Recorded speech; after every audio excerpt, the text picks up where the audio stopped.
The tiniest particle, smallest particles cannot divide individual particles is known as atom.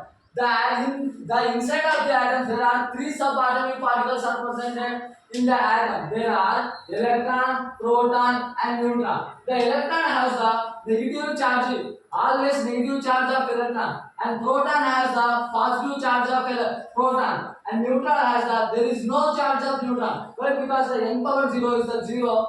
The sum of the protons and neutrons is called the nucleus. The sum of the protons and neutrons is called the nucleus.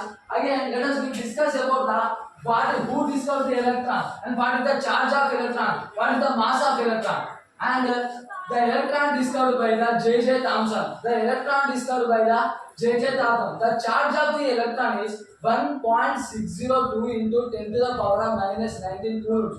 Why we measured in coulombs? Because the units is there. We know units, SI units and CGS units, but we can't use here CGS units. Only we use the SI unit. The SI means the system of international. The system of international. CGS means centigram seconds. We can't use it here the units. The protons. The proton is discovered by the Ernest Rutherford, and it is developed and also discovered by the Goldstein, but it is developed the proton. The charge of proton 1.602 into 10 to the power of minus 19 coulombs. The proton mass is 1.673 into 10 to the power of minus 27 kgs.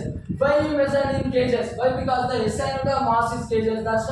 That's why we can measure in the protons in kgs. The neutron discovered by the James Chadwick. The neutron discovered by the James Chadwick. The charge of neutron is the always neutral charge of neutron. Neutral charge. There is no charge. The mass is there. 1.673 into 10 to the power of minus 27 kgs of neutron.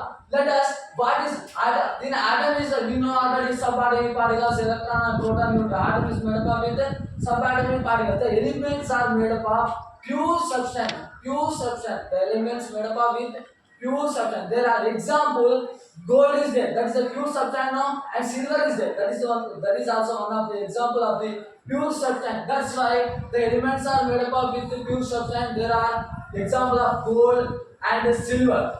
Next, the molecules are made up with the atoms.